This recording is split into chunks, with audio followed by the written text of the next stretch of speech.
ये उन लोगों की कहानी थी जो इंडिया नहीं खेलना चाहते बट अपनी गली मोहल्लों में खेल रहे हैं उसी पैशन के साथ हैं। जितना एक इम्पॉर्टेंट विराट कोहली के लिए या रोहित शर्मा के लिए वर्ल्ड कप जीतना है, उतना ही इम्पॉर्टेंट इनके लिए गली अपना ये जो टूर्नामेंट है लोकल जीतना है। ऐसा तो नहीं है कि हम गली क्रिकेट खेल रहे हैं तो हम लेस इंटेंसिटी से खेलेंगे, उतनी ही इंटेंसिटी होगी जितना इंडियन प्लेयर्स को होती है। तो ये वही थॉट था। हर लड़का इतना ना घर से अमीर होता है, ना इंडिया में इतना उस तरह का लोगों का फिनेंशियल स्टेचर है कि हर लड़के के घर में 1 लाख की किट हो। Not every house, not every father can afford that in India. दिक्कत ये होती है कई बार जब आप बोल रहे होते हो अरे कैच पकड़ना छूट गया, फिर 3 बॉल बाद आपसे ही छूट जाता है।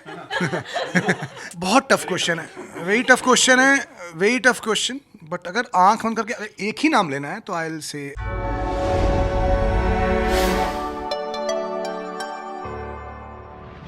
Hi guys, welcome back to Radio City India, and today, since we're speaking of cricket season, we have three such great stars with us who are going to have a sixer with you for all of us today. Please welcome Chaitanya, Shivankit and Karashma. Hi guys, how are you? Thank you. Hello. Okay, so tell me about Sixer, that how did this project land up with you? I mean, did you pitch the director? Was it a collective idea or how was it? So Chetty is the director. I'm the writer of the show also. So obviously, in TVF we worked together from last 7 years. We're working together. So it was a collective idea, obviously, because in TVF as a writer, if you want to pitch something, first you have to get it approved from seniors and the creative team. Once creative team think कि हाँ ये बनाना चाहिए और ये idea सही है जो बनना चाहिए, उस पर एक आपको एक कहानी सुनानी पड़ती है कि आप क्या देख रहे हैं, कैसे देख रहे हैं, किस तरह कैरेक्टर देख रहे हैं। वो जब अप्रूव हो जाता है तो राइटर लिखना शुरू कर देता है और by the time first second draft ready हो जाते हैं। पायलट जिसे कहते हैं, बहुत ज़्यादा इम्पॉर्टेंट एपिसोड होता है किसी सीरीज़ का। एक बार जब पायलट अप्रूव होता है तो फिर डायरेक्टर ऑन बोर्ड आ जाता है कि चलो अब डायरेक्टर भी साथ में रहेगा और देखेगा कि प्रोसीडिंग क्या हो रही है, कैसे हो रही है। तो once the pilot is ready और देन चैटी joined and then that's the journey till now. So that is the thing. सो ये क्रिकेट का आइडिया कैसे आया आप लोग को? एज अ फ़ैन आया ऑब्वियसली, बचपन से ही कह लो आप। अगर कि ये आइडिया कैसे आया तो बचपन से ही है, क्योंकि बचपन से ही कहीं ना कहीं क्रिकेट बहुत इंटीग्रल पार्ट रहा है लाइफ का और हमेशा रहा है, और एक रोमांस रहा है क्रिकेट के साथ हमेशा। तो ये वही रोमांस है, एक लव लेटर है क्रिकेट को हमारा ये शो। सो आई होप कि वो लव लेटर रेजोनेट करे बाकी फैंस के साथ भी। And it was a pleasure writing about cricket. So that is the thing. I'll circle back to the writing process, but before that, Karishma, I would like to ask that you play a tennis player in this series. Yeah. So how come, was it easy or was it so difficult for you to train with a tennis ball for cricket? Train for the tennis ball ऐसा कुछ नहीं है actually. मैं tennis player हूँ। सबसे पहले तो आई am a sports person, तो दोनों स्किल अक्वायर करना मेरे लिए इजी था। मतलब अगर आप स्पोर्ट्स पर्सन होते हो तो आप चीज़ों को जल्दी सीख लेते हो। तो सेम मुझे क्रिकेट और टेनिस दोनों ही चीज़ें नहीं आती थी। So I had to learn the basics of both the skills and I had to prepare myself both mentally and physically. क्योंकि आप अगर कोई भी स्पोर्ट खेलते हो तो आप दूसरा सीख जाते हो, बेसिक आपको उसका बेसिक्स ना पता हो, लेकिन you learn it quickly. So I think for me दोनों ही मेरे लिए उतने ही डिफिकल्ट थे और उतने ही ईजी थे, but I think I had to learn both of them, partly in Mumbai and partly in Delhi. Okay. Yeah. So like I said, I'll circle back to the question. How was it writing for TVF? Because TVF is known for creating very good content, like be it Gully Up or triplings or whatever. So how was it very difficult to match up to that level? Did it just go with the flow, or how did it come to you? It's always difficult to match the level of TVF, but I'm quite an old employee of TVF, so it's not the first time I'm writing something for them. So I have an experience of writing with TVF since 7 years. I've started with sketches, the small videos which I used to wrote, and then gradually I wrote a series called Six Bachelors, then few more sketches, then few more here and there, then this Sixer. तो जब तक ये sixer आया तब तक मैं बहुत कुछ समझ चुका था टीवीएफ की प्रोसेस, टीवीएफ किस तरह सोचता है वहाँ पे as a company, how we approach a certain story. तब तक मेरा आइडिया हो चुका था। तो सिक्सर लिखते वक्त बस ये था कि जो है वो एग्जीक्यूट कर दो अच्छे से। राइटिंग में बहुत ज़्यादा किसी को इम्प्रेस करने की ज़रूरत नहीं थी मेरे को, क्योंकि ऑलरेडी लोग इम्प्रेस थे कि हाँ तू लिख लेगा।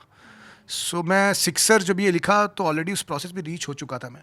सो I knew how TVF works. तो इतनी कोई दिक्कत आई नहीं प्रोसेस में. तो और वही है, रिलेटेबल कहानी थी. ये उन लोगों की कहानी थी जो इंडिया नहीं खेलना चाहते बट अपनी गली मोहल्लों में खेल रहे हैं उसी पैशन के साथ, और वो भी टूर्नामेंट जीतना चाहते हैं. जितना एक इम्पॉर्टेंट विराट कोहली के लिए या रोहित शर्मा के लिए वर्ल्ड कप जीतना है, उतना ही इम्पॉर्टेंट इनके लिए गली अपना ये जो टूर्नामेंट है लोकल जीतना है.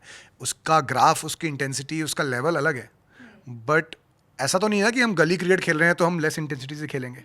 उतनी ही इंटेंसिटी होगी जितना इंडियन प्लेयर्स को होती है. तो ये वही थॉट था. और ये उन लोगों की कहानी थी जो 90% इंडिया खेल रहा है क्रिकेट, जो है टेनिस बॉल. क्योंकि आप, हर लड़का इतना ना घर से अमीर होता है, ना इंडिया में इतना उस तरह का लोगों का फाइनेंशियल स्टेचर है कि हर लड़के के घर में 1 लाख की किट हो.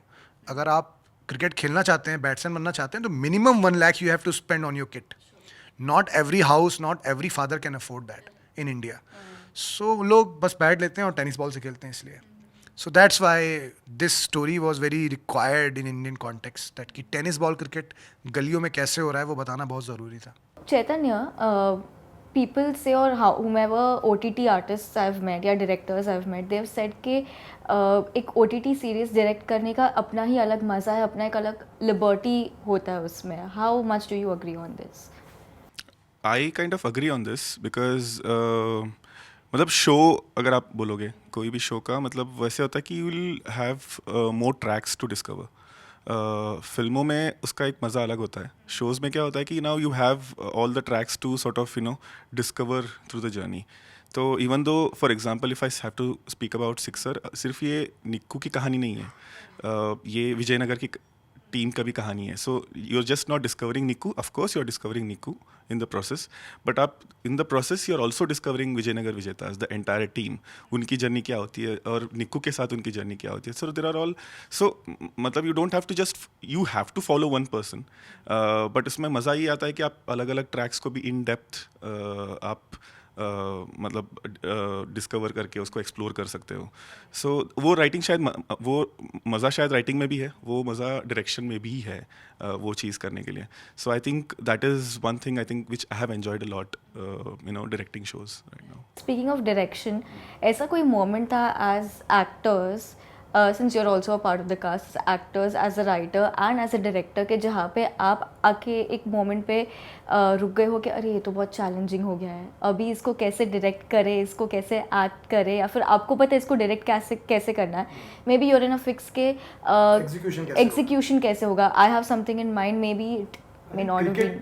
शूटिंग क्रिकेट वाज हाँ यस, मतलब ऐसे कुछ मोमेंट नहीं था फॉर्चुनेटली, ऐसे कोई मोमेंट नहीं था because things were like pre assumed a lot. हमने प्री प्रॉड ज़्यादा करी थी तो हमें काइंड ऑफ चैलेंजेस भी पता था. But again sports genre is a very tricky genre. हम कुछ कुछ चीज़ों के लिए रेडी थे. For example we were very particular about our cast. हमें उनको ही कास्ट करो जो जिनको क्रिकेट आता है, तो वो हम बहुत पर्टिकुलर थे. And fortunately we got a very good cast in that way. So एक हमारा जो बहुत चैलेंज था वो उधर कम हो जाती है in terms of execution.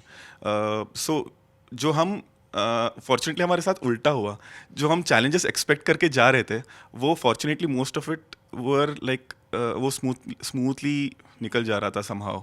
So because drama scenes were not, वो खैर 60% ड्रामा सीन्स थे हमारे में, but we knew the challenges because हम ड्रामा करते आ रहे हैं पहले से. So we can presume, और मतलब एक वो होता है ना कि एक्सपेक्ट कर सकते हो कि ये चैलेंजेस आ सकता है उसमें, ये अनलेस देयर इज मतलब उस दिन कुछ दिन बारिश ही आ गया, मतलब जो आप एक्सपेक्ट नहीं कर रहे होते हो. बट क्रिकेट में क्या होता है कि कभी कभी आप कुछ एक्सपेक्ट नहीं करते हो, वो आ जाती है. But somehow fortunately thanks to the entire team, thanks to the cast also, जो हम जो चैलेंज हो सकता था वो बहुत सारी चीज़ डाइल्यूट हो गई and it was pretty smooth. But again cricket was a challenge. If I have to be very precise with you, cricket was a challenge to shoot it because we were shooting in the peak of summers.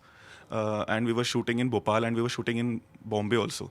सो भोपाल का heat अलग होता है और बॉम्बे का अलग होता है. So just when you think you have gotten used to the climate there, and then all of a sudden you switch here and which is completely different. So for us it was the climate की वजह से क्या होता है कि your मतलब चीज़ें रुक रुक के चलती हैं, and we were shooting it outside. So I think the challenges हम क्लाइमेट का सोच के चल रहे थे, और also the way we have to shoot cricket. So fortunately everything fell in place. वो होता है ना कि कभी कभी एवरीथिंग टुगेदर कम्स, तो वो हुआ था. सो आई थिंक फॉर्चुनेटली हमारे साथ उल्टा हुआ है कि जो चैलेंजेस हम सोच के जा रहे थे वो कम होता गया on set, because the team had already predicted it. So yeah. Right. So as the trailer ends, your character gets stronger and stronger. It just comes out more over there. Tell me something about your character in this. So Gargi, so I play Gargi in this web series, और she's a girl who is very clear in her thoughts. वो hesitate नहीं करती अपना कोई भी opinion voice out करने के लिए. वो strong है, वो fickle minded नहीं है. And she's a mirror in the web series. मतलब उसको पता है कि गलत क्या हो रहा है, सही क्या हो रहा है, and she can fight for it. और स्पोर्ट्स पर्सन है तो टीम स्पिरिट तो है ही. मतलब अपनी चाहे वो, and she is dead serious about everything she does in life, B it her friends, B it her family, B it her lawn tennis और क्रिकेट. जो भी वो काम करेगी पूरी शिद्दत से करेगी और पूरे दिल से करेगी. So I think she is a very strong headed girl. और उसको इससे कोई फ़र्क नहीं पड़ रहा है कि वो 10 लड़कों के साथ खेल रही है कि एक लड़की के साथ. उसके लिए स्पोर्ट है और वो स्पोर्ट की तरह खेलेगी. So I think in that way she is clear, she knows what to do, she knows how to do, she knows what is right and what is wrong. तो she is not a fickle minded girl. She knows how to dwell her way and to make her team strong and to live her life in utmost respect and honesty. तो कभी ऐसा हुआ है आपके साथ, मतलब I am asking you as a player and as an audience, ठीक है, कि आप जब भी खेल रहे होते हो तभी किसी ने आके बोला अरे क्या कर रहा है यार, ऐसे शॉट मारना ही, मैं होता तो ऐसे मारता है, कैच कितना आसान था, क्यों नहीं पकड़ा. या आपने कभी ऐसे बोला अरे यार, अरे भाई क्या कर रहा है यार. तो कभी हुआ है ऐसा? हाँ ऑफ कोर्स. मतलब क्रिकेट देखते बोलते नहीं अरे यार बॉल छोड़ दी. बिकॉज अब सो मैंने क्रिकेट देखा नहीं है, but like other sports also, if I am viewing somebody and if I have played that sport and I know how to play that, और मुझे चाहे मैं बैठे बैठे यहाँ बातें करूँ, बट मैं बातें तो ज़रूर करूँगी कि यार ये कैसे बॉल छोड़ दिया यार, ये तो सिंपल कैच था, या फिर ये तो ऐसे खेलना था. तो आई थिंक ये हम सब में ही होता है कि when you play a sport and when you, आप उस स्पोर्ट को जो आप देख रहे होते हो तो आपको लगता है कि यार ये ऐसे बेटर हो सकता. तो of course I think, what do you think Shivankit? मतलब आई थिंक मैं ज़्यादा बोलने वाला आदमी रहा हूँ. मेरे को बोलते जो निक्कू का कैरेक्टर है वैसे ही है थोड़ा सा, तो कि उसको कम बोलते हैं लोग, उसको ज़्यादा, वो ज़्यादा लोगों को बोलता है. आप देखेंगे सीरीज़ में निक्कू भी ऐसे ही है कि बहुत कम लोगों की हिम्मत होती है उसमें. आई थिंक गार्गी है सिर्फ थोड़ा बहुत जो हिम्मत कर पाती है निक्कू को गलत ठहराने का जहाँ वो गलत है. अदरवाइज़ निक्कू दूसरों को कह रहा है अरे कैच पकड़ना, अरे ढंग से बॉल डालना, अरे यहाँ फेंकना. तो वो वाला कैरेक्टर है. तो आई थिंक दिक्कत ये होती है कई बार जब आप बोल रहे होते हो अरे कैच पकड़ना, छूट गया, फिर 3 बॉल बाद आपसे ही छूट जाता है. इसलिए मैं कुछ बोलता नहीं हूँ कभी. क्या पता नेक्स्ट बॉल मेरी तरफ आया, उससे इजी कैच हम छोड़ दें. हाँ, तो कभी स्पोर्ट्स में नहीं करना चाहिए बिकॉज अगले बार आप उसके विक्टिम हो सकते हो. So never do that. ये तो आप, मतलब इंडियन ऑडियंस तो बैठ के विराट कोहली और केएल राहुल को ही बोल रही होती है कि राहुल ऐसा नहीं खेल रहा, अरे मारने की बॉल थी, रोक क्यों रहा है. तो आई थिंक ये तो हमारी जीन्स में है, मतलब ह्यूमन जीन्स है ये. तो ऐसा नहीं है कि सिर्फ हम करते हैं, ये बाहर विदेशों में भी होता होगा. तो ये बड़ा नॉर्मल है. तो now that I am going to ask you a very typical question जो शायद आपने पहले भी आंसर करा होगा, कि this series is about cricket. Who is your favourite cricket player? Tough, बहुत टफ क्वेश्चन है, वेरी टफ क्वेश्चन. बट अगर आंख बंद करके अगर एक ही नाम लेना है तो I will say MS Dhoni. या तो आजकल अपने हस्बैंड का नाम भी ले हाँ मैं अपने हस्बैंड का नाम भी ले सकती हूँ कि क्रिकेटर है, बहुत शौकीन तो जो मेरा हस्बैंड है वो भी काफ़ी शौकीन क्रिकेटर हैं. सो ही इज़ वन ऑफ वही जो 99% लोग हम जिसके लिए हम लोग ये कहानी बना रहे हैं, उसकी एक प्रॉपर टीम है. गुड़गांव के साथ खेलता है वो, गुड़गांव की टीम के साथ है, इट्स कॉल्ड वामोज, जिनके साथ वो लोग खेलते हैं. He is a bowler. कहता है कि मैं ऑलराउंडर हूँ. जैसे ये लोग कहते हैं ना कि इमेजिनेशन करते हैं, सो वो कहता है कि मैं बॉलर नहीं हूँ, मैं ऑलराउंडर हूँ, मैं सब कुछ कर सकता हूँ. आई think so yeah I am a huge fan of him as well, he of my husband. But अगर अभी इफ़ यू से, अगर मैंने रिसेंटली काफ़ी क्रिकेट देखा है अभी, और T20 चल रहा है, so I think I really like Surya Kumar Yadav. तो वो च्युइंगम खाते खाते वो जो खाट को जो पेलते हैं ना लिटरली, जिस हिसाब से he takes his shots and takes his game massively to a great level. I really like Surya Kumar Yadav and Kohli. यार बिल्कुल ऐसे यार. काफी फिरंगी नाम भी है, ऐसा नहीं है. मतलब foreign players, I love lot of foreign players, but अभी ठीक है, MS धोनी से बड़ा कुछ नहीं है. सो ऑल राइट, ठीक है. यार this is actually very tough question for me because मैंने अपने अलग अलग टाइम पे अलग अलग लोगों को आइडलाइज करा हुआ है, तो फिर Who was your first idol in cricket? Sachin. I mean, Sachin and Rahul Dravid for me. There was nothing. But agar after Sachin and Rahul retirement, I think I idolize AB de Villiers. तो मुझे लगता है कि there is no मतलब there is no alternative to AB de Villiers. So I don't know, but मतलब his retirement was something that I sort of took it very personally. So I मतलब there is no substitute. There is no alternative to AB de Villiers. So मेरे लिए AB de Villiers is one of my favorite. Is my favorite. 360 हो गए. Radio